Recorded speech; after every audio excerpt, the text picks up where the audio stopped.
Gimana, Dok? Oh, oke.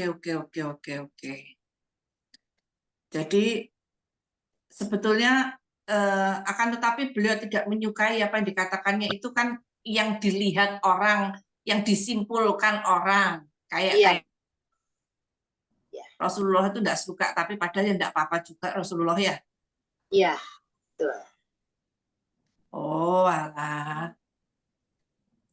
Eh, Pembelajaran yang kedua yang lebih jelasnya itu, apabila sesuatu urusan dipegang bukan ahlinya, maka itulah datangnya kehancuran. Maka dari itu Allah menurunkan ilmu kepada seluruh hambanya itu pasti berbeda sesuai dengan kemampuan masing-masing. Kalau bahasa kita kan sesuai dengan berijah masing-masing, sesuai dengan profesinya masing-masing. Orang itu dipaksakan, dia seorang ahli bangunan dipaksakan untuk elektronik, ya nggak bisa. Tapi seorang elektronik dipaksakan untuk membuat rumah, desain rumah, ya tidak mampu juga. Maka di sini bukan menunjukkan seseorang yang diberikan oleh Allah keilmuan tersebut bukan untuk dibanggakan, bukan pula untuk disombongkan, akan tetapi justru untuk melengkapi satu sama lain. Apapun itu profesinya. oke. Iya, Ustaz, paham. Baik. Berikutnya ya, Ustaz. Ya, oke, lanjut. Baik, 58, Dokter Wiwin. Oke. Mbak Susi bisa baca, Bu Susi? 58. Oh, iya, Wiwin monggo, 58.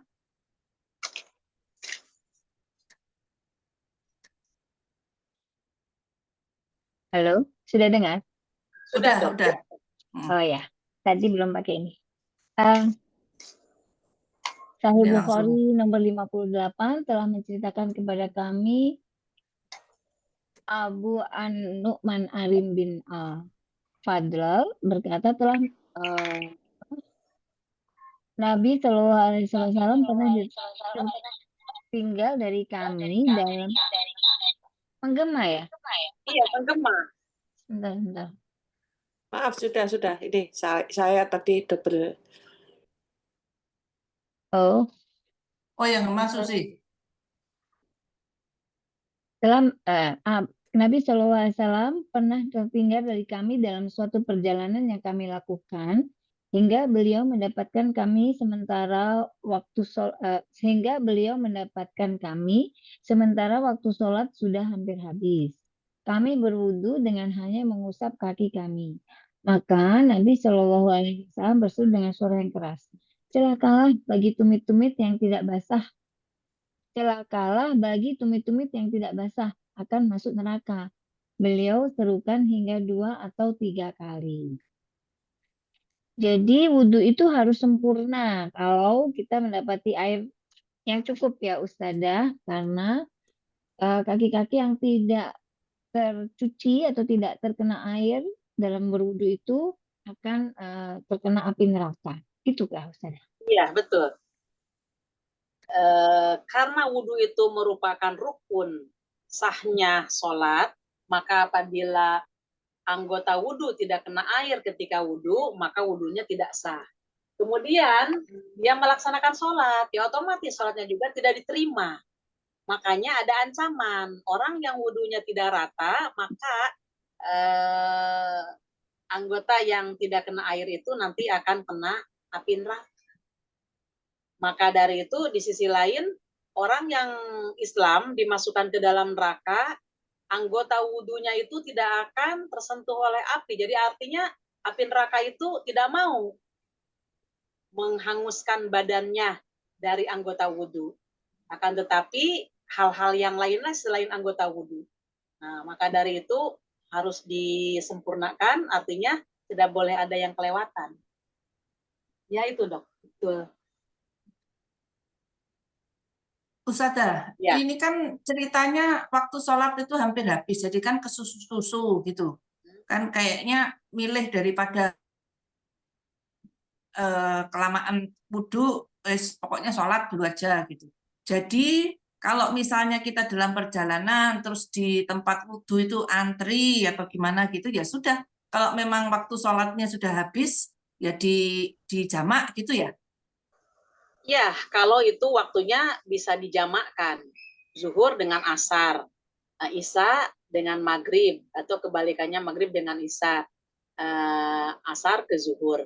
Akan tetapi kalau asar ke maghrib itu nggak boleh, walaupun mepet semepet apapun. Maka dari itu ya untuk kehati-hatiannya kita, loh ini sudah masuk asar, berarti saya ini harus segera sholat. Kalau toh itu umpamanya kita nyetir sendiri, pakai kendaraan sendiri, ya kalau bisa mampir ke rest area, monggo. Kalau umpamanya tidak bisa, berarti sholatlah di dalam kendaraan tersebut. Dengan cara tayamum tetap. Yang kedua, kemudian kita sholatnya sambil memegang setir dengan isyarat mangguk kepala dan mata. Tetap mata konsentrasi ke depan pastinya. Akan tetapi sambil kita pegang setir, maka Allahu Akbarnya dan Allahu Akbar, mata tetap ke situ. Terus konsentrasi seperti itu. Tapi tetap bacaan-bacaan di dalam sholat harus kita sempurnakan. Bahaya juga, Ustazah, kalau saya menyarankan ya minggir lah. Iya, kalau umpamanya tidak urgent. Tapi kalau umpamanya di tengah-tengah tol, umpamanya macet, dengan macetnya itu malah aman. Ya, dengan macet itu aman untuk sholat. Nanti kalau sudah sampai di rumah, Iya. Kasus begitu kan kira-kira ya pada saat macet zaman dulu belum ada tol kayak gini yang macet sampai berkilo-kilo gitu ya. Iya. Iya. Kalau sementara bisa minggir ya minggir. Itu pilihannya kan begitu ya. Iya, betul. Gimana dokter? Nanti sampai di rumah kita perlu mengulangi lagi, Ustazah. Kan kita sudah sholat di kendaraan, maka walaupun di rumah masih ada waktu, sepertinya kita sholat asar. Loh ini daripada nanti saya mepet-mepet waktu, ini kan sudah waktunya jam 4 gitu kan, atau jam setengah 4 kita sholat sudah selesai. Tiba-tiba ya qadarullah di rumah itu masih jam mungkin setengah 5-an gitu kan ya. Berarti kita masih ada waktu untuk sholat, nggak perlu sholat lagi. Nggak perlu diulang, nggak perlu sholat lagi. Karena kita sudah melaksanakan sholat di safar, di perjalanan, dan kita tadi berwudunya dengan tayamum. Iya, memang begitulah yang benar. Suka ada orang yang begitu dia sholat di kendaraan, begitu sampai waktu ke rumah, loh ini masih panjang loh waktunya, ini setengah 5. Akhirnya dia wudu lagi, kemudian sholat lagi. Itu adalah tidak sesuai dengan sunnahnya Rasul. Yang sesuai dengan sunnahnya Rasul tadi ketika kita dalam safar, sholatnya di perjalanan dan pengganti wudunya adalah tayamum. Itu yang mendapatkan 3 pahala. Kalau yang mengulangi tadi berarti dia 2 pahala. Iya, biasanya kan kasusnya dokter-dokter yang operasi ini, Ustazah. Ya kan mendadak harus menolong orang yang ini ya, apa itu yang harus ditolong kecelakaan atau apa. Jadi kan mungkin tidak siap-siap sholat asar atau apa sehingga di antara operasi itu Nah, itu dijamak, boleh dijamak. ya, tapi kan asar, Ustazah. Makanya gini, ketika kita ditugaskan atau memang janjiannya nanti jam 4 atau setengah 3 mulai operasinya, ditarik aja asarnya ke zuhur. Aman itu. Jadi sholat zuhur, kemudian di jamak takdim, asar ditarik. Padahal pelaksanaan operasinya nanti jam 2 atau setengah 3 gitu. Maka dilaksanakan dulu asarnya. Jadi kita nyaman. Walaupun sampai maghrib belum selesai pun, kita sudah aman. Artinya maghrib bisa dijamak nanti ke Isya gitu. Itu Bu Susi. Sebentar, Ustazah. Ya kan banyak kejadian yang emergensi ya. Jadi sholat duhur tepat waktu misalnya. Ya. Sholat duhur tepat waktu sudah selesai. Kemudian tahu-tahu jam 2 ada berita mau jam 2 sudah dijadwalkan operasi. Belum waktunya masuk asar. Kita tahu operasinya panjang. Nah itu jam 2 itu kita sholat asar gitu ya? Salah dok, nggak bisa begitu. Mohon maaf. Apakah ketika ada pemberitahuan tentang operasi dadaan apa bagaimana? Dokter Wiwin bagaimana? Apakah sehari sebelum, apakah dari pagi dulu sudah dikasih kabar? Ada hal-hal yang emergency Ustazah. Kadang-kadang tiba-tiba ada kejadian yang harus mau nggak mau dioperasi secara mendadak. Itu biasanya bisa terjadi seperti itu. Nah, kalau bisa jadi seperti itu, tidak bisa kita sholat jam 2 asarnya ditarik. Kecuali kalau memang kita jam 2 belum sholat zuhur. Begitu Jadi jam 2 kita belum sholat zuhur, kemudian ada pemberitahuan yang emergensi seperti itu, oh alhamdulillah ini masih jam 2, ya udah dijama aja. Nggak boleh gini, tadi kita sudah sholat zuhur, tapi jam 2 itu ada pemberitahuan, kita sholat asar di situ, tidak bisa. Jadi tetap asarnya nanti aja setelah selesai operasi. Kalau belum selesai, ternyata selesainya sudah masuk waktu maghrib.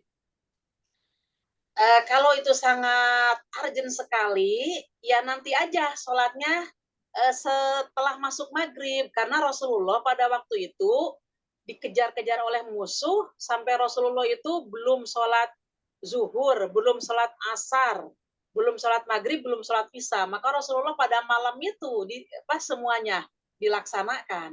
Kalau betul-betul itu, kecuali kalau umpamanya itu bisa ya itu prediksi gitu kan oleh kita.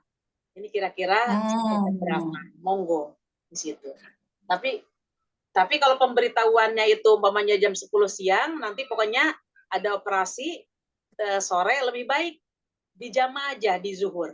Jama takdimkan. Jadi asarnya ditarik ke zuhur, lebih baik seperti itu.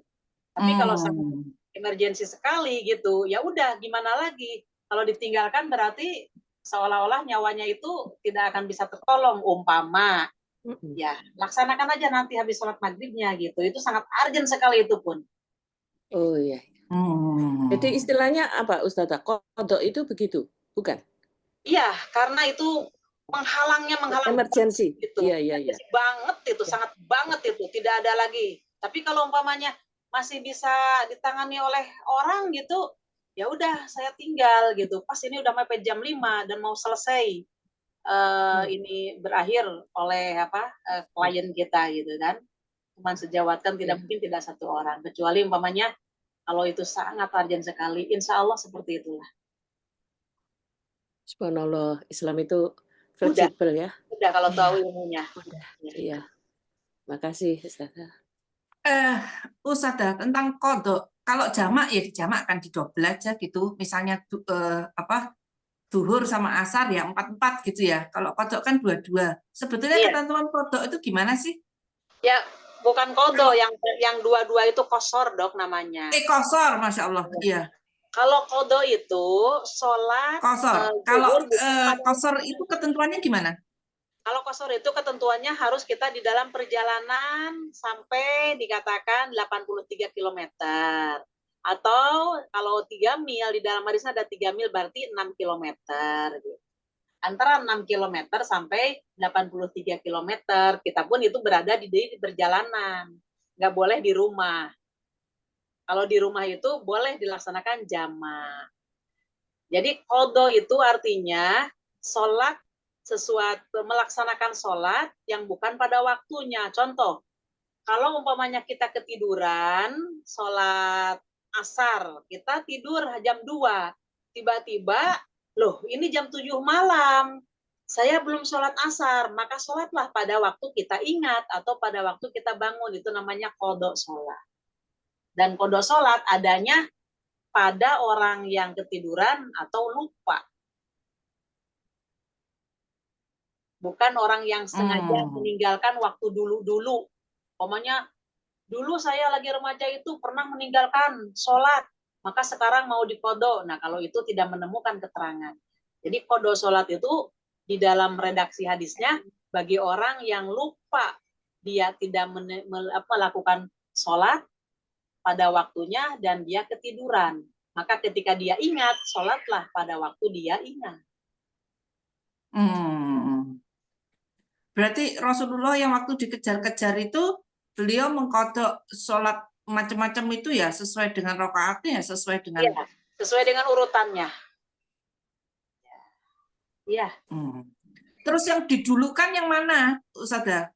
yang punya waktu. Misalnya, Yang punya waktu tadi kan zuhur belum, jadi zuhur dulu, kemudian asar dulu, kemudian maghrib, kemudian isya. Sistematisnya gitu aja, ngikuti. oh sistematisnya sama gitu ya? Nah, iya, ya. Beda kalau di jama. Kalau di jama itu ada dua pendapat. Oh oke. Baik, Kalau Ustazah. namanya zuhur dengan asar itu di jama, apakah kita sholat zuhur dulu atau asar dulu? Boleh dua-duanya. Mau zuhur dulu boleh didahulukan, mau asar dulu boleh.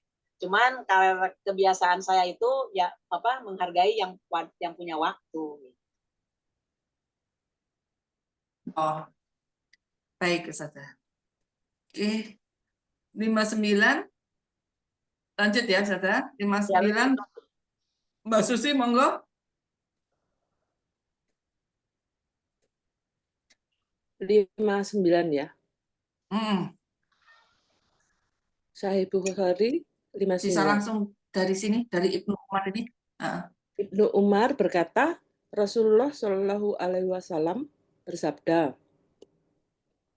sesungguhnya di antara pohon ada suatu pohon yang tidak jatuh daunnya, dan itu adalah perumpamaan bagi seorang Muslim. Nabi Shallallahu Alaihi Wasallam bertanya, katakanlah kepadaku, pohon apakah itu? Maka para sahabat beranggapan bahwa yang dimaksud adalah pohon yang berada di lembah. Abdullah berkata, aku berpikir dalam hati pohon itu adalah pohon kurma, tetapi aku malu mengungkapkannya. Kemudian para sahabat bertanya, wahai Rasulullah, pohon apakah itu? Beliau menjawab, pohon kurma. paham. Tidak jatuh daunnya, seperti manusia. Maksudnya Orang bagaimana Muslim. Ustazah ini? Orang Muslim? Maksudnya orang Muslim yang tidak masuk neraka gitu? Bukan. Rasulullah SAW bersabda, sesungguhnya di antara pohon ada suatu pohon yang tidak jatuh daunnya. Ya itu kan pohon kurma tidak jatuh daunnya. Pohon kalau di kita kan pohon kelapa ya, tidak jatuh kan daunnya. Tidak jatuh, Ustazah. Iya, ininya Pohon aja kelapa yang jatuh. Apa namanya Oh yang iya, pelepahnya. Pelepahnya yang jatuh. gitu. Iya. Nah, kemudian Nabi SAW bertanya, katakanlah kepadaku, pohon apakah itu? Jadi seolah bedi-bedian kepada para sahabatnya. Maka para sahabat beranggapan bahwa yang dimaksud adalah pohon yang berada di lembah. Yaitu para sahabat juga sudah menebak bahwa itu adalah pohon kurma. Maka Abdullah berkata, aku berpikir dalam hati pohon itu adalah pohon kurma. Tapi aku malu mengungkapkannya. Maksudnya beliau umurnya kecil dan tidak berani. Di sini termasuk adab talab ilmi juga. Beliau tidak berani mengutarakan karena Rasul itu kan didampingi oleh wahyu. Jadi seolah-olah kalau beliau para sahabat itu menjawab, takutnya kalau istilah kita kemeruh gitu kan. Nah, maka dari itu diserahkan biasanya ucapannya Allah dan Rasulnya lebih tahu, Allah dan Rasulnya lebih tahu. Jawabannya mesti itu. Walaupun Abu Bakar Siddiq ataupun Umar bin Khattab pun jawabannya seperti itu. Allah dan Rasulnya lebih mengetahui. Kemudian para sahabat bertanya, wahai Rasulullah, pohon apakah itu? Beliau menjawab pohon kurma. Masalahnya, pohon kurma itu pasti memiliki akar yang kokoh dan pohonnya atau pangkalnya itu menjulang tinggi. Kemudian bercabang-cabang daunnya. Dan pokok untuk persamaan dengan orang Islam itu adalah iman. Jadi akar yang dimiliki oleh pohon kurma diibaratkan adalah imannya seseorang, iman seorang Muslim. Maka ketika seorang Muslim itu memiliki iman itu artinya kepercayaan kepada Allah, keyakinan atau akidah yang dimiliki oleh seorang Muslim di dalam bertauhid kepada Allah. Jadi tauhidnya kuat. Maka itulah yang dikatakan akarnya pohon. Sama dengan pohon kurma. Pohon kurma pun dia itu kuat sekali, walaupun buahnya sangat banyak dan cabang-cabang daun-daunnya itu, pelapahnya itu sangat banyak, tapi tak kokoh, berada di atas akar yang kuat. Nah, seorang muslim diibaratkan dia akan kuat kalau dia imannya itu betul-betul mengikuti apa yang disampaikan nanti oleh Allah dan Rasul-Nya. Itu merupakan rukun iman yang dimiliki oleh seorang muslim yang 6 itu. Maka ketika seorang muslim berada di atas rukun iman yang 6 itu, insya Allah dia akan kokoh di dalam menjalankan keislamannya. Kemudian adapun cabang-cabangnya itu, pelapah-pelapahnya itu diibaratkan adalah amalan-amalannya seorang muslim. Amalan seorang muslim seperti sholat, zakat, puasa, beramal-amal soleh, sedekah, dan lain sebagainya, maka itu diibaratkan adalah cabang-cabang dari si daun pohon tadi. Kemudian, adapun buahnya, kurma itu kan buahnya musiman. Nah, maka diibaratkan buahnya bagi seorang muslim itu adalah kebahagiaan yang diraih selama dia di dunia. Dan kebahagiaan yang abadi adalah nanti di akhirat, yaitu surga. Maka diibaratkan seorang muslim yang kokoh itu adalah seorang seumpama pohon kurma yang kokoh itu artinya seorang muslim yang dia itu menjalankan aturan Allah dan Rasul-Nya lewat Al-Quran dan Sunnah.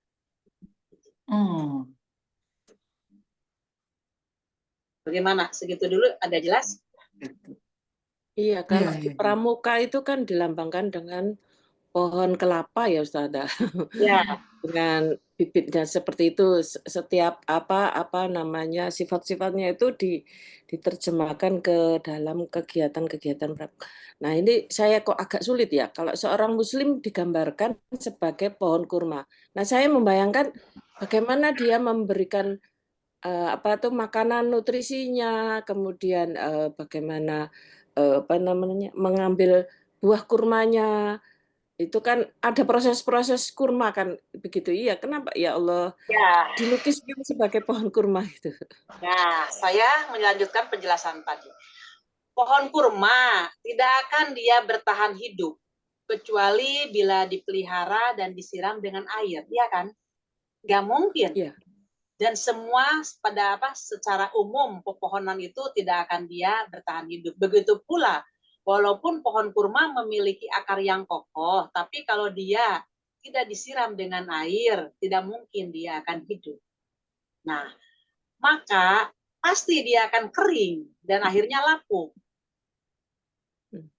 Demikian juga seorang mukmin, dia tidak akan bisa hidup secara hakiki, secara benar dan istiqomah kecuali dengan siraman wahyu. Oleh karena itu Allah menamakan wahyu dengan ruh. Monggo Dokter Diah dibuka surat Asy-Syura, Dok. Al-Qur'an surat Asy-Syura, Dok. Surat ke-42. Surat ke-42.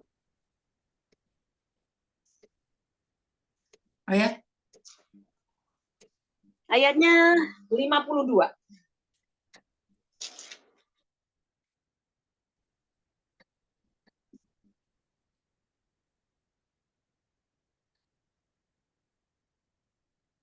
Iya, Mbak Susi, monggo.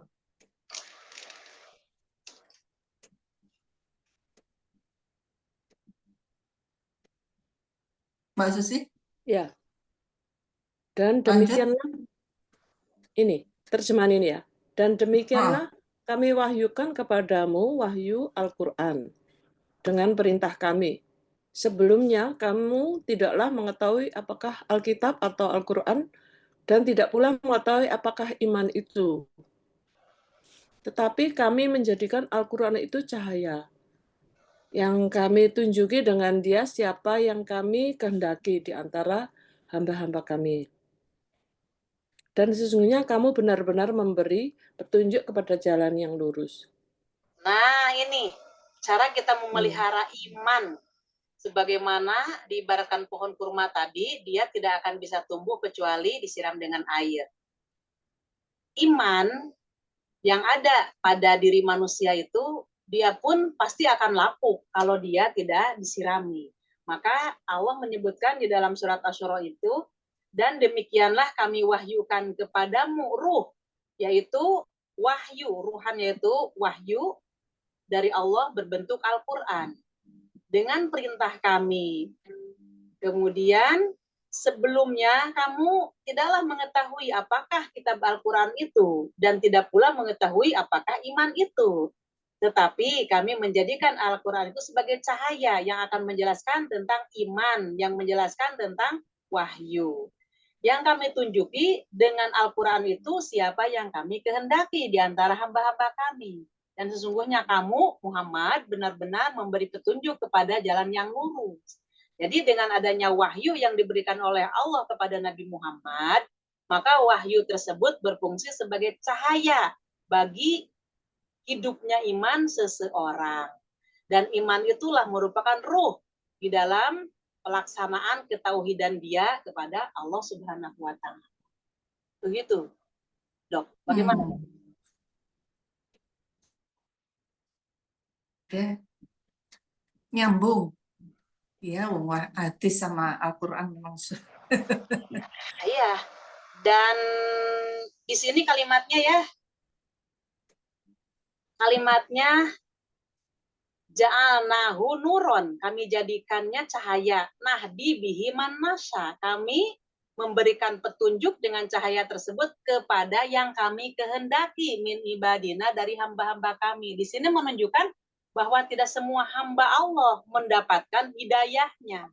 Maka alhamdulillah kita sudah mendapatkan hidayah dari Allah, yaitu berada di atas Islam. Maka tergantung kita mau menyirami enggak, mau memupuk enggak keimanan kita.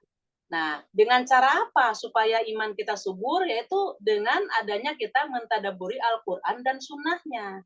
Maka yang tadinya kita boleh jadi tidak paham di dalam masalah amalan-amalan soleh, maka ketika kita mempelajari Al-Quran dan sunnah, maka jelaslah, nampaklah semuanya atas izin Allah. Maka kita harus banyak bersyukur karena kita alhamdulillah berada di atas tolab ilmi syar'i. Insya Allah begitu. Oke. Baik, Ustazah. Jadi Balik. cahaya ini hidayah ya Ustazah. Kalau Allah tidak menghendaki, tidak akan pula nyampe, begitu. Iya, tidak akan pula orang itu mendapatkan. Bahkan orang yang sudah ada di posisi tolab ilmi seperti ini pun, mereka itu kadang-kadang enggan untuk mengikuti. Iya. Jadi alhamdulillah ketika Allah mengizinkan memilih kita, maka kita di situ berjuang, jihad untuk tidak lepas sampai kita diwafatkan oleh Allah. Itu maknanya. Amin.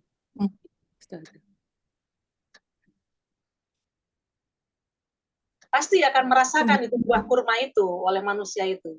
Kebahagiaan di dunia, insya Allah. Orang yang dia itu mentadaburi Al-Quran dan Sunnah, kemudian dia istiqomah di dalam tolab ilminya itu, insya Allah dia akan merasakan nikmatnya, manisnya buah kurma itu. Artinya buah keimanan itu.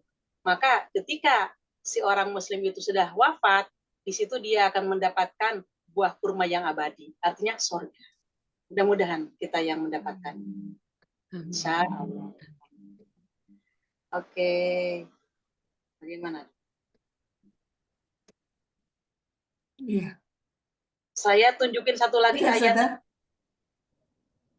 Saya tunjukin ayatnya satu lagi yang berkaitan dengan pohon yang bagus, yang menjulang tinggi. Silakan surat Ibrahim ayat 14.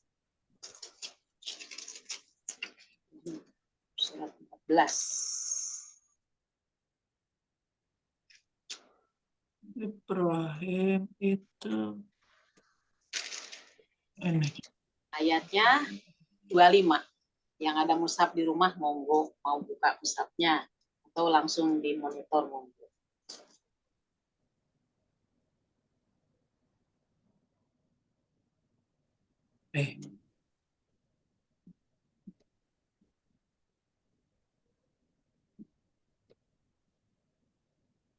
Monggo Mbak Uria dibaca. pohon itu memberikan buahnya pada setiap musim dengan seizin Tuhannya. Bukan. Allah membuat perumpamaan-perumpamaan itu untuk manusia supaya mereka selalu ingat. Ya, Ya, lanjut iya, lagi iya. 26-nya. Ya. Itu 25 sama 26. 26-nya.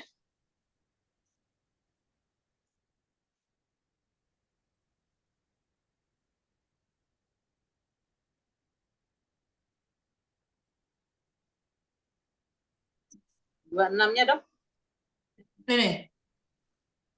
Dan perumpamaan kalimat yang buruk seperti pohon yang buruk yang telah dicabut dengan akarnya dari permukaan bumi tidak dapat tetap tegak sedikit pun.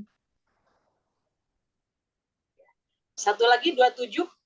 Ini untuk kehidupan di alam kubur ini. Allah menetapkan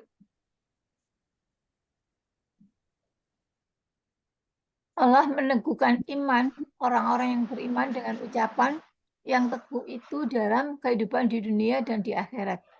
Dan Allah menyesatkan orang-orang yang zalim dan memperbuat apa yang Dia kehendaki. ya. Dalam ayat 25-nya tuti ukulahnya kulahinin biizni rabbiha. Allah memberikan hasil dari tumbuhan tersebut setiap musim dengan izin Allah. Allah memberikan perumpamaan misal bagi manusia supaya manusia itu berpikir, yaitu seperti pohon kurma tadi. Bermusim terus itu merupakan kebahagiaan manusia di dunia, yaitu bisa menikmati dari hasil kurmanya tersebut. Dan wa masalu kalimatin khobisatin, perumpamaan kalimat yang buruk, maka seperti pohon yang buruk pula. Maka dia tidak tetap akarnya di atas bumi tumbuhnya, tidak seperti kuatnya sebuah pohon kurma. Maka ketika seperti mohon maaf jagung mungkin seperti itu, maka ketika jagung itu kan tidak kuat, maka ketika diangkat dengan tangan satu pun dia bisa terangkat akarnya. Maka kalimat-kalimat yang baik artinya seperti kalimat Subhanallah, Allahu Akbar, la ilaha illallah, alhamdulillah, la haula wala quwata illa billah, dan seterusnya. Apa yang diwiridkan oleh seseorang itu akan naik ke Allah, dan di situ Allah akan mengukuhkannya. Maka ketika Allah mengukuhkan terhadap ucapan-ucapan tersebut, pohonnya ada di langit, kemudian akarnya ada di bumi, yaitu iman kita. Kita berada di bumi karena belum meninggal, maka amalan-amalan solehnya itu diterima oleh Allah. Maka Allah di situ merawat amalan-amalan soleh kita. Sehingga yang tadinya kalau berkaitan dengan sedekah, yang tadinya kita mengeluarkan satu buah butir kurma, maka Allah akan memelihara satu butir kurma itu akan berubah menjadi sebesar bukit, satu bukit. Nah, itu adalah bahwa kalimat yang baik itu, amalan yang baik itu pasti diterima oleh Allah dan Allah memeliharanya, melipat gandakannya. Nah, kalimat yang tersebut di dalam hadis dan Al-Quran ini, yusabbitullahu lazina amanu bil qawli sabiti fil hayati dunya. Allah lah yang akan menetapkan kepada orang-orang yang beriman dengan ucapan yang teguh waktu dia hidup di dunia dan waktu di akhirat nanti. Artinya gini, ketika seseorang itu memiliki tauhid yang kuat waktu di dunianya, dia berada di atas agama Islam dan dia memelihara keislamannya itu sehingga menjadi kuat, maka ketika dia diwafatkan oleh Allah masuk ke alam kubur itu dengan pertanyaan-pertanyaan yang diberikan oleh dua malaikat, ketika meninggal itu kan didudukkan setelah dia berada di alam kubur, maka ditanyalah siapa Tuhanmu, apa agamamu, kemudian siapa orang ini, yaitu Nabi Muhammad. Maka orang yang beriman itu yusabbitullah, Allah menetapkan, artinya Allah mengilhamkan kepada orang yang beriman untuk bisa menjawab dan lancar ketika dua malaikat menyampaikan pertanyaan.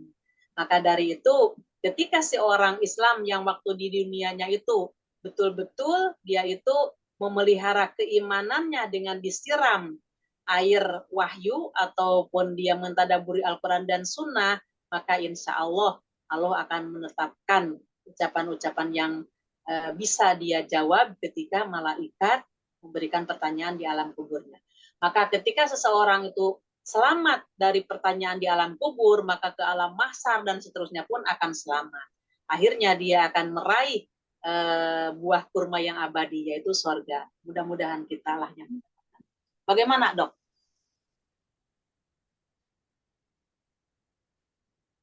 Ya. Ini berarti itu ya Ustazah, apa namanya yang terpenting istilahnya adalah kesadaran internal Muslim itu ya Ustazah. Iya. Dan Kan termasuk ini ada aliran yang lain itu diajarkan itu apa Tuhanmu siapa, lalu nabimu siapa, itu berulang-ulang ditanyakan. Entah itu adalah tujuannya untuk melatih di bawah sadarnya atau ada tuntunannya Ustazah. tidak Karena kan berkaitan ini dengan tadi masalah. Ustazah iya bercerita Saya- kalau pertanyaan kita dikuatkan atas pertanyaan malaikat di alam kubur ya. Tidak berkaitan dengan masalah alam sadar, alam bawah sadar. Dan tidak dikaitkan dengan masalah psikologi seseorang ketika dia menghadapi pertanyaan dua malaikat di alam kubur. Akan tetapi dia berkaitannya dengan tauhid kepada Allah, dan tauhid itu betul-betul dia bisa diperkuat dengan tadabbur Al-Quran dan Sunnah. Nanti bagaimana kata Al-Quran, bagaimana kata Sunnahnya di dalam beramal, waktu kita hidup di dunia, semuanya yusabbitullah, akan ditetapkan oleh Allah. Tidak bisa itu merupakan hafalan. Maka ada kan sebagian orang yang apabila seseorang itu meninggal, kemudian sudah ditutup, maksudnya sudah dikubur, maka ada seseorang ulama yang di situ itu seolah-olah dia membimbing, menuntun kepada orang yang ada di alam kubur. Wahai fulan, katanya, katakanlah bahwa siapa Tuhanmu, dijawab Allah.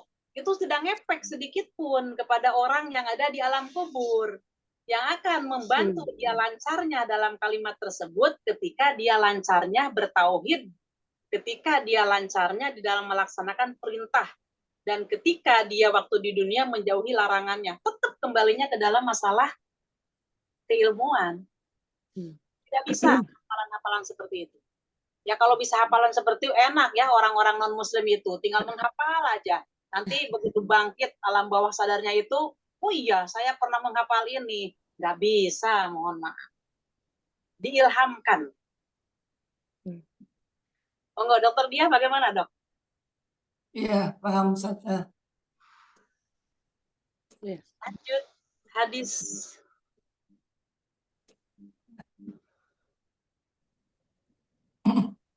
60.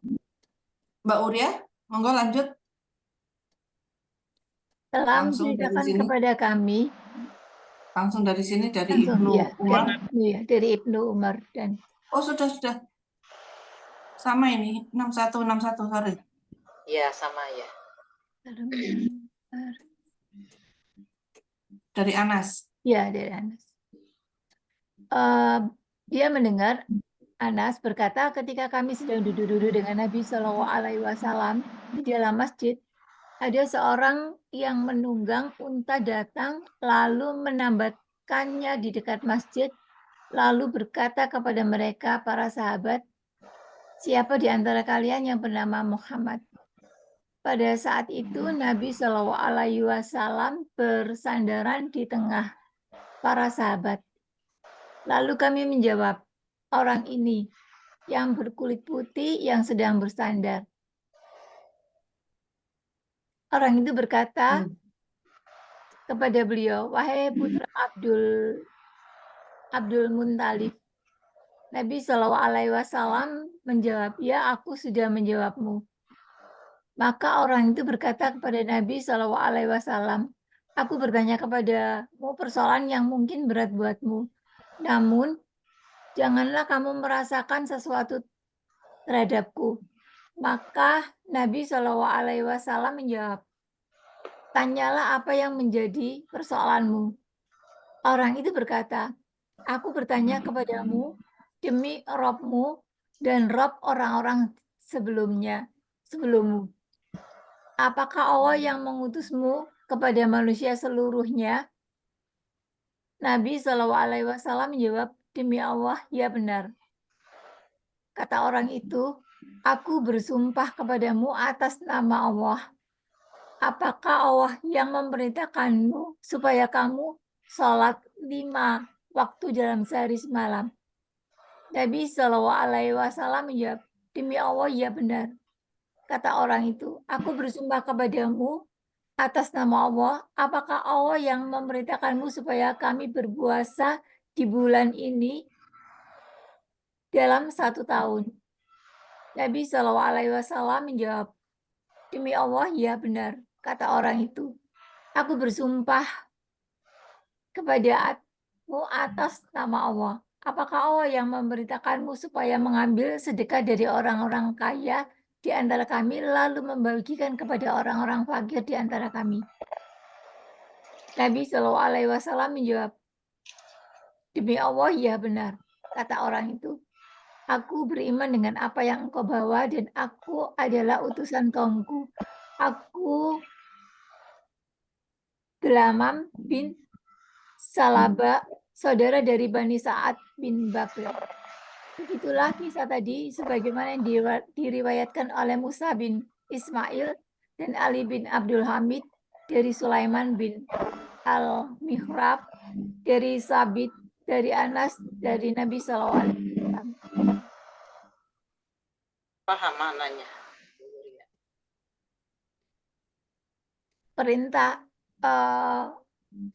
Perintah sholat itu dari Allah. Semua tadi dari Allah.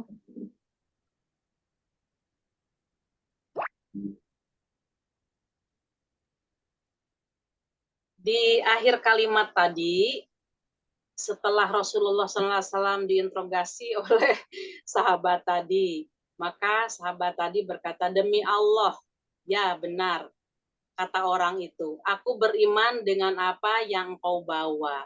Aku beriman dengan apa yang kau bawa. Engkau itu Muhammad ya, yang kau bawa, wahai Muhammad. Dan aku adalah utusan kaumku. Jadi beliau ini disuruh oleh kaumnya untuk mendatangi Rasulullah untuk meyakinkan apakah betul Muhammad itu adalah utusan Allah. Nah, maka dengan kalimat Rasulullah menjawabnya, demi Allah, aku betul utusan Allah. Apakah Allah itu memerintahkan? Sampai kalimat-kalimat yang dijelaskan oleh hadis ini, maka orang itu kalau memang benar adanya yang disampaikan oleh Muhammad itu, karena kenapa mereka kok sebelumnya membenarkan apa yang dijawab oleh Rasulullah? Karena semuanya itu, kalau bagi orang-orang yang dia itu waktu sebelum Al-Quran diturunkan, dia membaca Injil yang ori, pasti dia itu akan mengetahui sifatnya Nabi Muhammad dan ajaran-ajaran yang disampaikan oleh Allah lewat Muhammad. Maka ketika Nabi Muhammad ditanya dari berbagai pertanyaan tadi dan Rasulullah pun menjawabnya demi Allah, maka dia langsung mengatakan, aku adalah Damam bin Sa'labah, saudara dari Bani Sa'ad dan bin Bakar. Begitulah kisah tadi sebagaimana yang diriwayatkan oleh Musa. Jadi di sini menunjukkan bahwa saya beriman terhadap apa yang dibawa oleh kamu. Jadi tidak langsung dia menyatakan iman. Kalau umpamanya Nabi tadi tidak bisa menjawab atas pertanyaan-pertanyaan tersebut, maka di situ merupakan kehati-hatian bagi seorang sahabat tadi. Tidak seperti sekarang. Sekarang ini kan ada orang yang mengaku dia seorang nabi palsu itu, tapi banyak pengikutnya. Ya, maka di zaman Rasulullah itu tidak ada seperti itu untuk langsung mengimani apa yang dibawakan Rasulullah, maka Rasulullah itu ditanya dan ditanya. Sebenarnya Raja Heraklius itu pun banyak bertanya kepada Rasulullah dan Raja Heraklius pun membenarkan apa yang diterangkan oleh Rasulullah, tapi ternyata karena gengsinya dia, banyak pengikut-pengikut yang mau meninggalkan si raja tersebut, akhirnya Raja Heraklius pun kata-katanya, saya menguji Anda.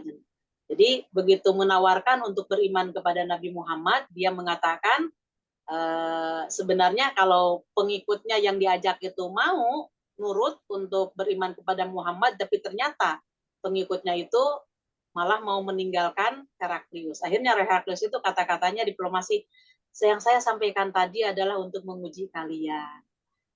Seperti itu, Dok. Bagaimana, Dok?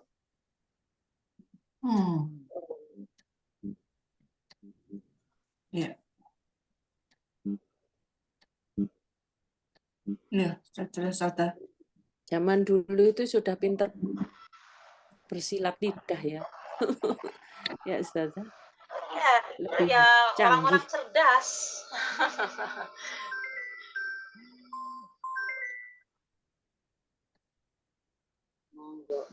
Lanjut, Dok, Bukhari-nya.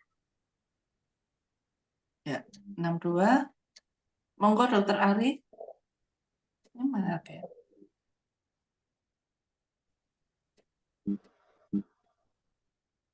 Belum. Maaf Di. Dokter Ari, monitor? Ya, tapi Oke. belum kelihatan tulisannya. Ini juga bisa diperbesar tadi, maaf. Iya, Ini belum masih kurang ke bawah. Nah, ini apa? 63 ya? 62 apa 63? 62. Kalau begini udah. enak mana ya? Kalau Enak tak gini ya? kecilin begini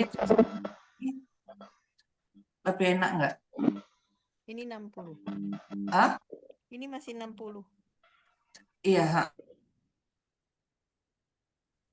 62 ini sekarang maksudku begini. 62 ya sekarang. Iya. Aku tadi ya nyoba di handphoneku tapi kok hilangnya.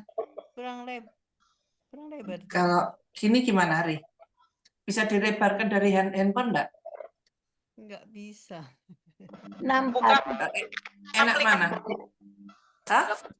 Enak memanjang kayak tadi apa melebar gitu? Enak melebar kayak tadi? Iya. Oh, oke. Ini pakai laptop ya? 62 Di. Iya. Ini aku pakai laptop. Di Atau full screen nggak apa? bisa? Hah? Di full screen gitu. Loh, ini kalau full screen itu kalau untuk buku, kalau untuk di sini nggak bisa full screen. Atau nyoba di ya, tak pakai yang handphone ya, stop share yang Oh satunya. enggak, ini sudah. Kayaknya Lumayan. gede-gede ini ya. 62. Gimana? Ini bisa. Udah. 6. Tapi kurang Lagi. lebar. Nah, sudah cukup. 62. Ya. Ini sudah cukup gede enggak ini? Iya, Insya Allah. nih. Ya, lebih besar dikit. Auzubillahiminasyaitonirrajim. Sahih Bukhari 62 telah menceritakan kepada kami Ismail bin Abdullah berkata, telah menceritakan kepada Ibrahim dari Salih Salam. bahwa Nabi Shallallahu Alaihi Wasallam telah mengutus seseorang dengan membawa surat dan memerintahkan kepadanya untuk memberikan surat tersebut kepada pemimpin Bahrain. Lalu pemimpin Bahrain itu memberikannya kepada Kisra. Tatkala dibaca, surat itu dirobeknya. Aku mengira kemudian Ibnu Musayyab berkata, lalu Rasulullah SAW berdoa agar mereka kekuasaannya dirobek-robek sehancur-hancurnya.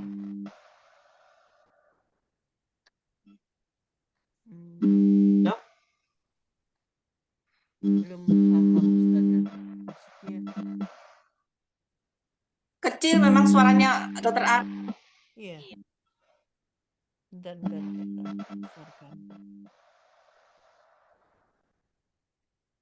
Bahwa Nabi Shallallahu Alaihi Wasallam beliau mengirimkan surat Kisra tersebut. Dia seseorang dengan membawa surat dan memerintahkan kepadanya untuk memberikan surat tersebut kepada pemimpin Bahrain. Lalu pemimpin Bahrain itu memberikannya kepada Kisra. Tatkala dibaca surat itu dirobeknya, jadi tidak dihargai dan tidak ada jawaban. Aku mengira kemudian Ibnu Musayyab tadi berkata, lalu Rasulullah SAW berdoa agar mereka kekuasaannya dirobek-robek sehancur-hancurnya sebagaimana mereka merobek yang dibaca, yang disampaikan oleh Rasulullah kepada mereka. Di situ adalah ajakannya untuk mengajak masuk ke dalam agama Islam bertauhid kepada Allah. Tapi ternyata malah disobek-sobeknya. Akhirnya Rasulullah pun berdoa, mudah-mudahan kekuasaannya itu dirobek-robek. Maka di dalam sejarah dikatakan, maka hancurlah kerajaan tersebut. Sebagaimana hancurnya dia merobek-robek surat yang disampaikan. Ya doa Rasulullah maksum. Ya nanti. Monggo, Dok. Baik, Ustazah.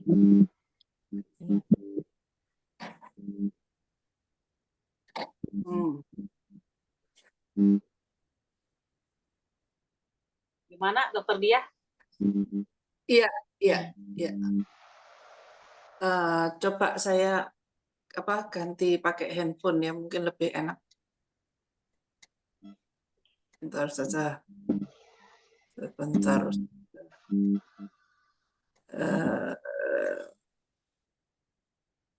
Layar. Oh, aplikasinya Bunda-Bunda kan udah dikasih tahu tadi, Dok. Iya. Jadi saya ambilkan saja ini. Nah,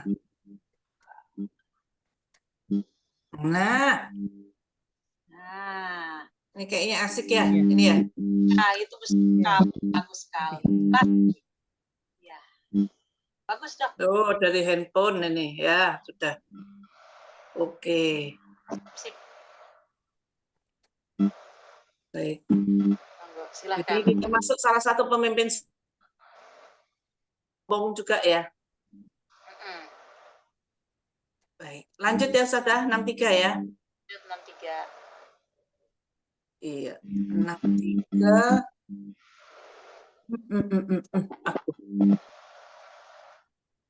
Dari Anas,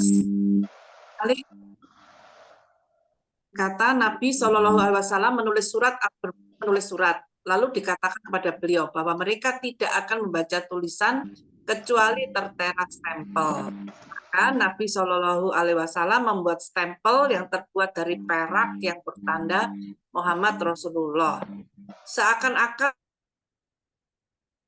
aku melihat warna putih pada tangan beliau. Lalu aku, Subah maksudnya, bertanya kepada Qatadah, siapa yang mengatakan tanda cincin tersebut tertulis Muhammad Rasulullah? Jawabnya Anas. Ini Ya, Dok. ini pelajarannya apa, Ustazah? Zaman dahulu dan sampai sekarang pun yang namanya suatu kerajaan, kalau dia tidak melihat stempelnya itu seolah-olah dia tidak ada penghargaan gitu. Dan siapa ini yang mengirim ini? Maka dari itu stempel itu sangat kuat sekali. Sebagaimana kalau umpamanya kita dapat ijazah, dapat sertifikat, kalau tidak ada stempel kan kita pun demikian. Asli apa palsu gitu kan. Nah, maka dari Anas sendiri, beliau ini kan asistennya Rasulullah, maka beliau yang lebih tahu. Sehingga kilatnya, putihnya itu, maka itulah ada di cincin Rasulullah. Jadi cincin yang dipakai oleh Rasulullah itu plus stempel di situ. Yang di situ ada tulisan Muhammad Rasulullah. Itu, Dok.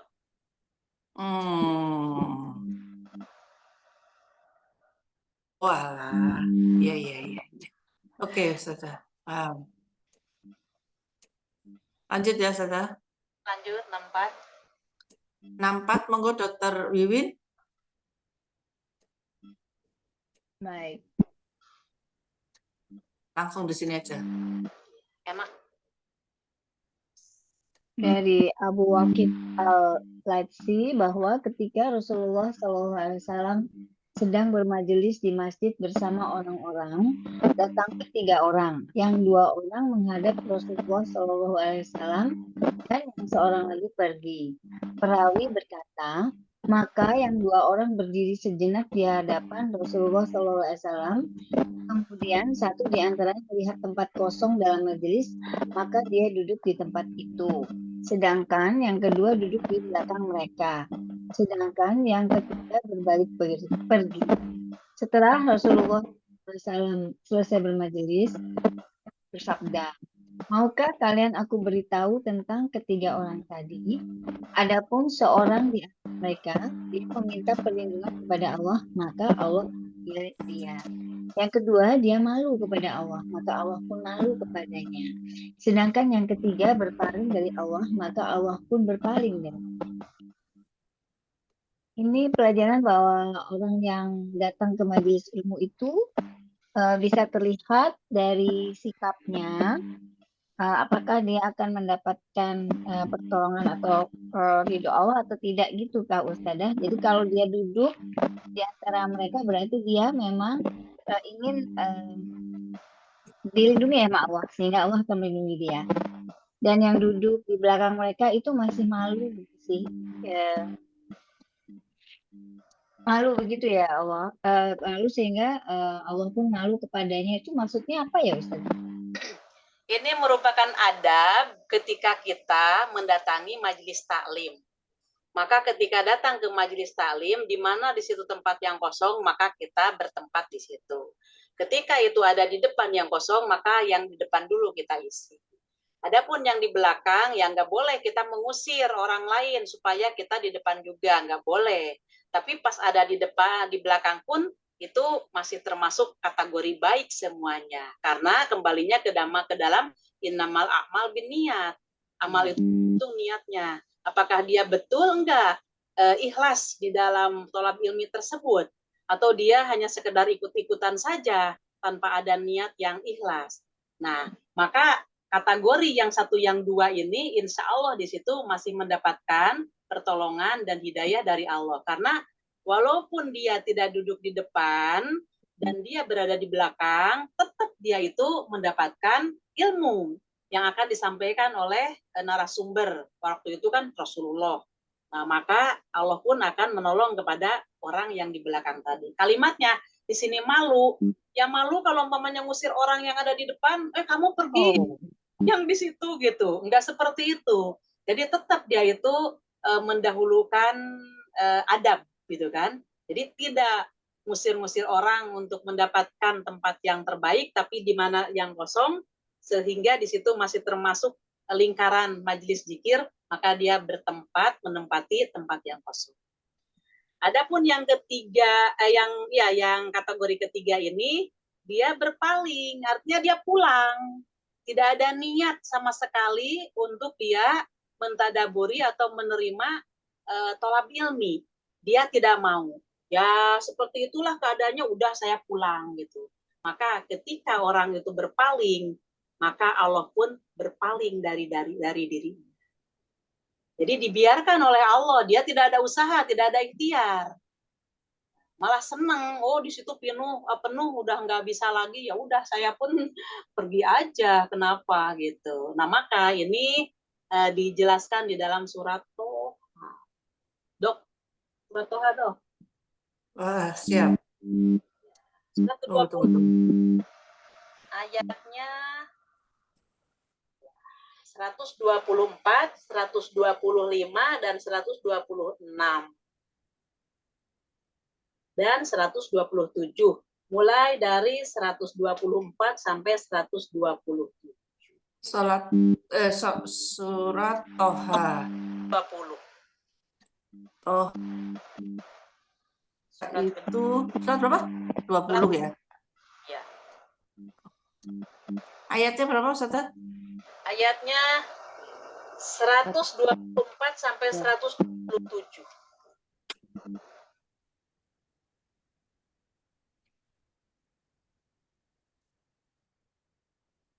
Bentar. 124 sampai 127. Baik, bentar.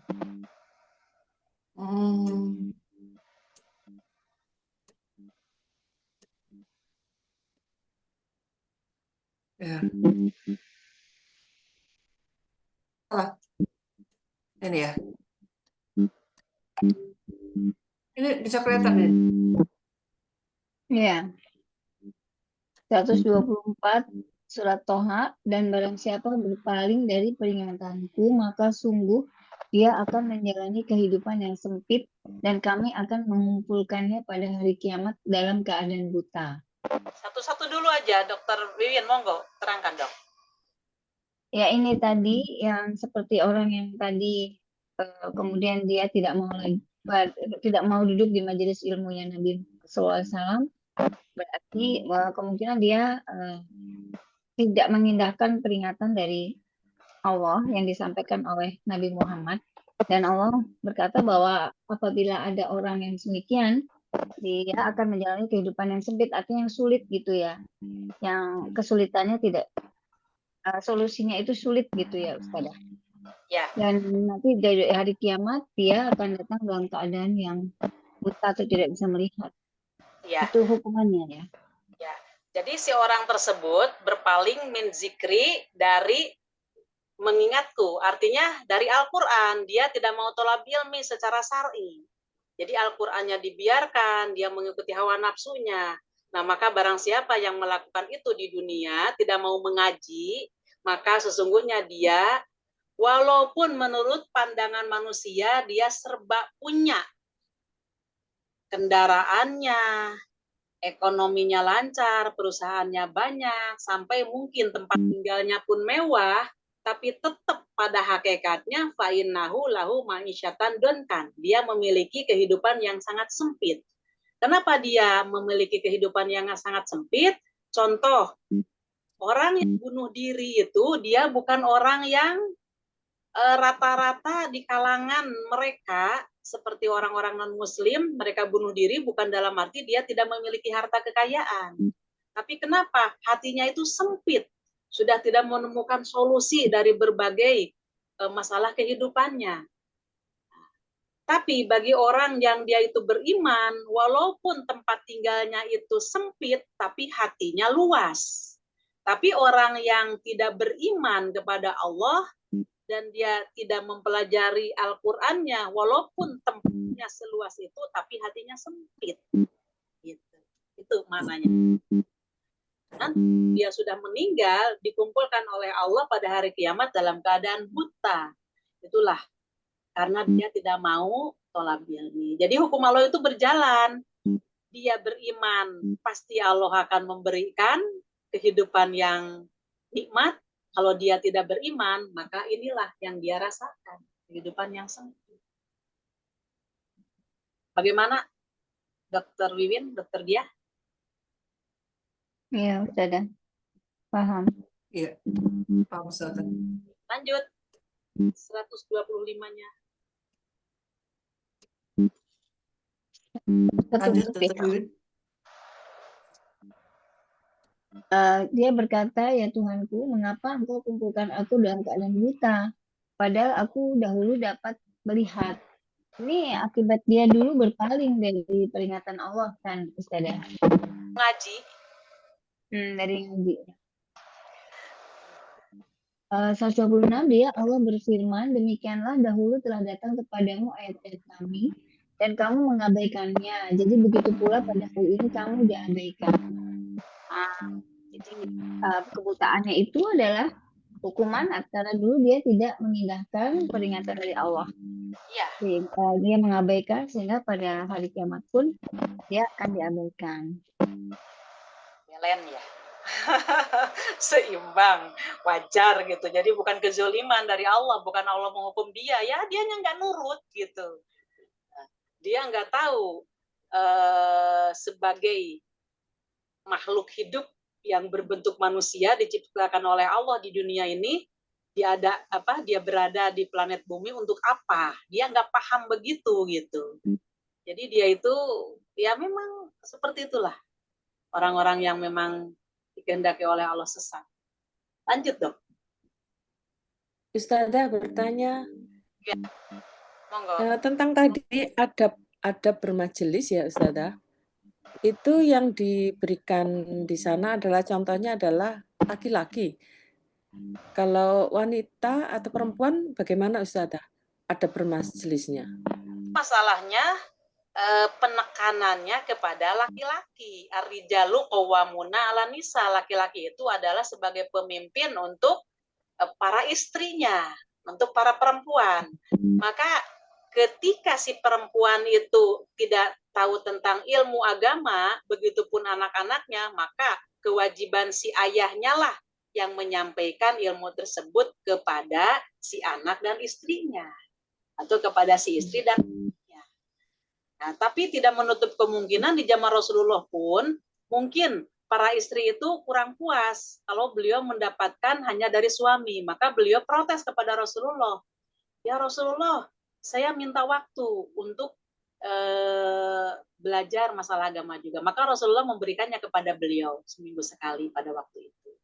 Maka disampaikan oleh Rasulullah di dalam isinya pengajian itu, barang siapa di antara para bunda yang memiliki anak, kemudian dia itu wafat sebelum balik 2 atau 3, maka anak itu akan menjadi penghalang bagi dia dari api neraka.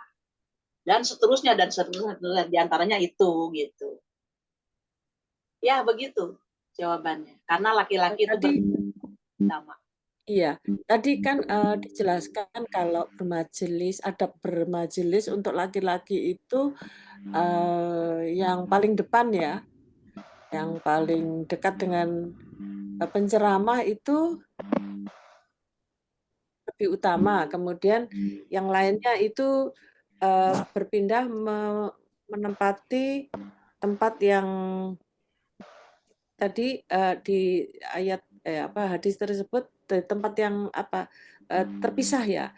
Itu apa tadi ya? Jadi yang utama kan yang di depan. Maksud saya kalau perempuan apakah juga aturannya sama seperti itu ya, Ustazah?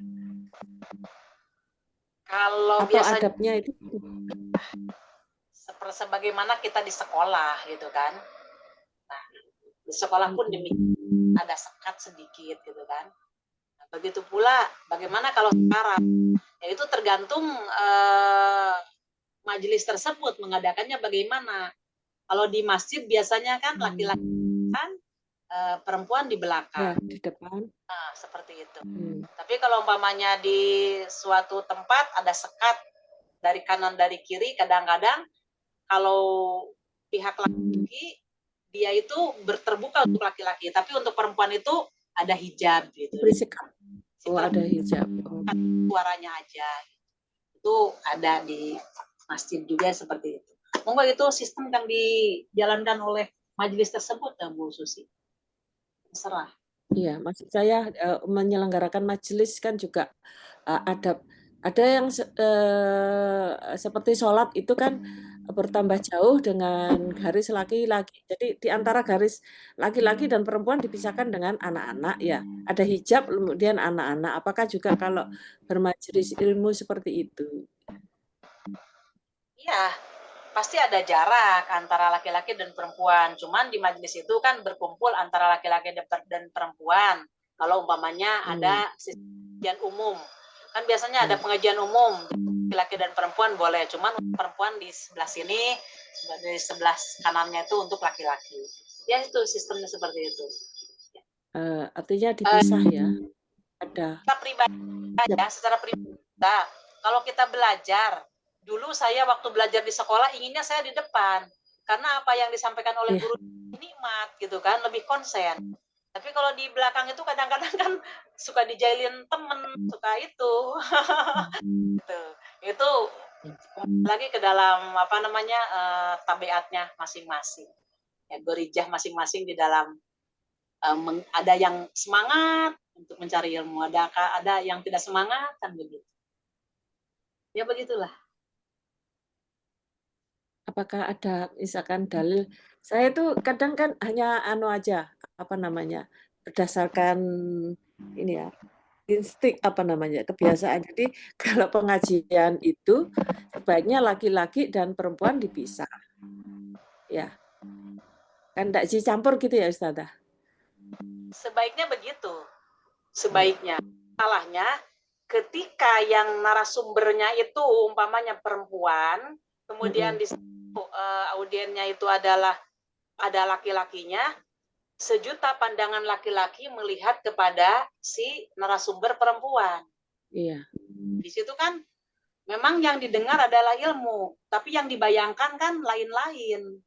boleh jadi Hmm. khawatir gitu. Begitu pula majelis taklim perempuan yang narasumbernya laki-laki dan Hmm. lain-lain sebagainya, sehingga kan ada kata-kata begini di pertanyaan suatu majelis itu, sampai Ustadz aku ingin menjadi istri yang kedua. Coba ada seperti itu, berarti itu karena apa namanya? Saking kagumnya, terpesona. Maka dari itu, untuk menghindari fitnah seperti itu, sebaiknya laki-laki dengan laki-laki, perempuan dengan perempuan. Maka ketika jenengan memperhatikan mungkin YouTube yang itu betul-betul melaksanakan masalah sunnah, pasti laki-laki itu yang dihadapinya itu laki-laki. Kalau untuk perempuan itu pun berada di tingkat 2 gitu kan, umpama seperti Iya. itu. Bisa ya. Yaitu untuk menghindari fitnah. Ya gitulah Bu Susi. Iya. Terima kasih Ustazah.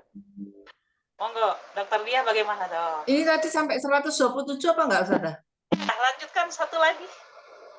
Iya. Dokter Wiwin mau dilanjut, Mbak Uria aja dilanjut. Mbak Uria 127. Dan demikianlah kami membalas orang yang melampaui batas dan tidak percaya kepada ayat-ayat Tuhannya. Sungguh azab di akhirat itu lebih berat dan lebih kekal. Artinya? Ini sesuai dengan yang di atas. Ya, jadi ketika itu manusia tidak mau mempelajari, tidak mau mengaji, ya wajar aja Allah membalasnya seperti itu. Itu dikatakan oleh Allah, dia melampaui batas. Seharusnya dia itu beriman kepada Allah, seharusnya manusia itu memeluk Islam, tapi ternyata dia itu berpaling dari Islam, dan ada orang Islam di ring Islam itu berpaling juga dari Al-Quran, artinya tidak mau mengaji. Maka itu dikatakan orang yang melampaui batas. Maka sungguh siksa akhirat itu lebih kasar, lebih berat, dan lebih kekal bagi orang yang melampaui batas tersebut. Artinya orang yang tidak mau mempelajari Al-Quran dan Sunnah. Jadi hukum Allah itu berjalan betul-betul bagi orang yang beriman, pasti dikasih kehidupan yang bahagia dunia akhirat. Tapi orang yang tidak beriman, walaupun itu merupakan pilihan la ikroha fid-din, tidak ada paksaan di dalam agama, tapi realitanya itulah hukum yang akan diterima oleh orang yang tidak mau. Monggo, Dokter Dia bagaimana? Siap, Ustazah. Paham. Balik ke ini ya, hadis ya. Ya, kembali ke hadis. Lanjut.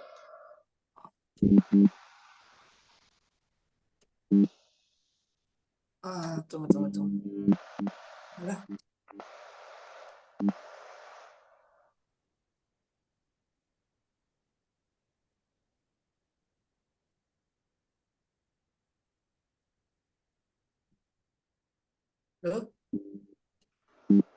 Loh?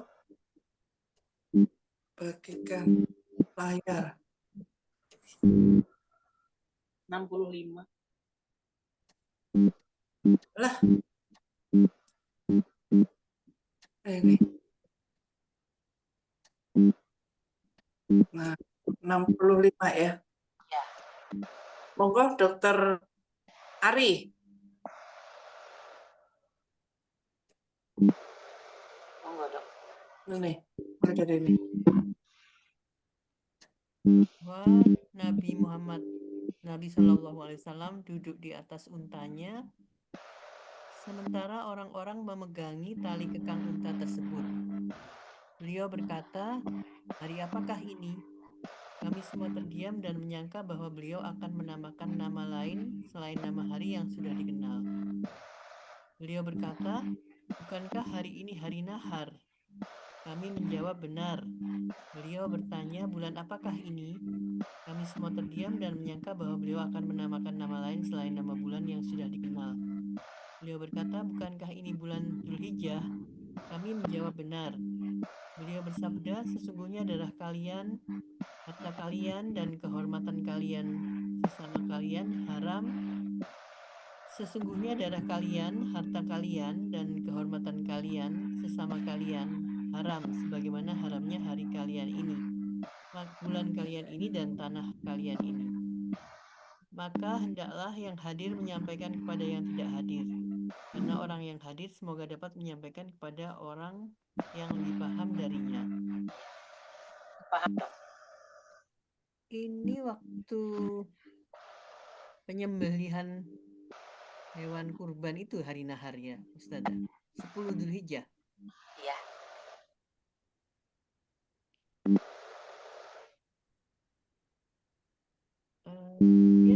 Yang terakhir ini yang hendaklah yang hadir menyampaikan kepada yang tidak hadir, benar.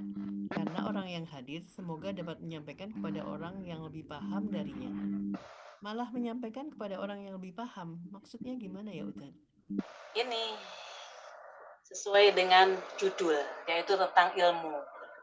Dikatakan bulan Dzulhijjah itu kan satu bulan 4 yang diharamkan oleh Allah itu. Ada bulan yang diharamkan oleh Allah di bulan itu.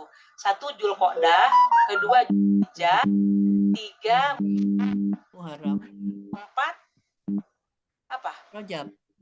Nah, maka di 4 bulan tersebut tidak dibolehkan untuk melaksanakan maksiat. Nah, dan itu haram kalau kita di situ melakukan sesuatu yang melanggar aturan Allah.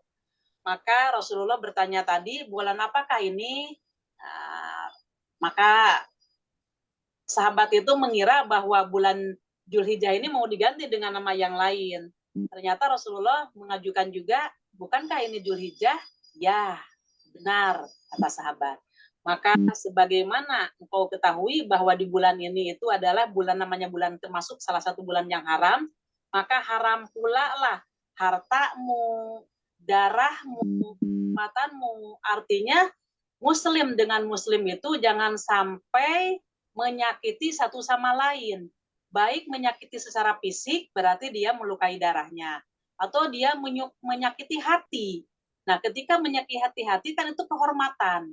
Kemudian dia menggibah kepada orang, menjelek-jelekan seseorang, sehingga kehormatannya itu akan turun.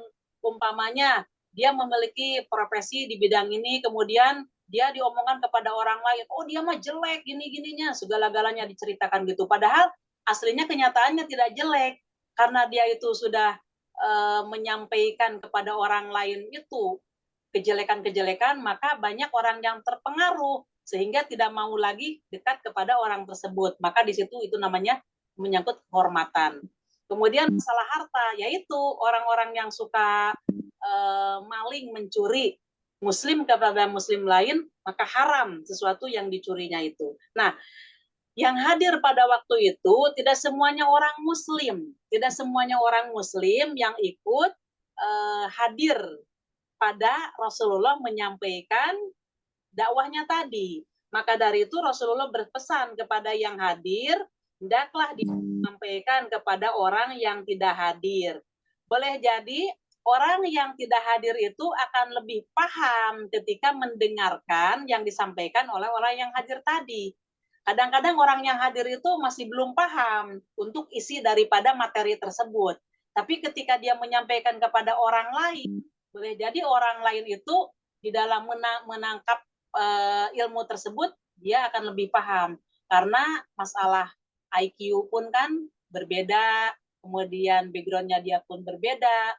Maka ketika disampaikan oleh orang yang mendengar, insya Allah, oh iya. Tapi sedangkan orang yang menyampaikan itu masih ragu-ragu, boleh jadi seperti itu. Artinya di sini menunjukkan orang yang sudah paham harus mengajak kepada orang yang belum paham, harus menyampaikan.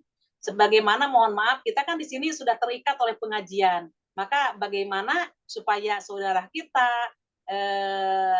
teman-teman kita bisa ikut ke dalam pengajian ini. Maka itu merupakan kewajiban bagi kita yang sudah belajar mengajak kepada orang yang belum mengaji. Begitu, Dr. Ari. Halo, assalamualaikum Ade. Cucu. Lucunya. Iya. Adik.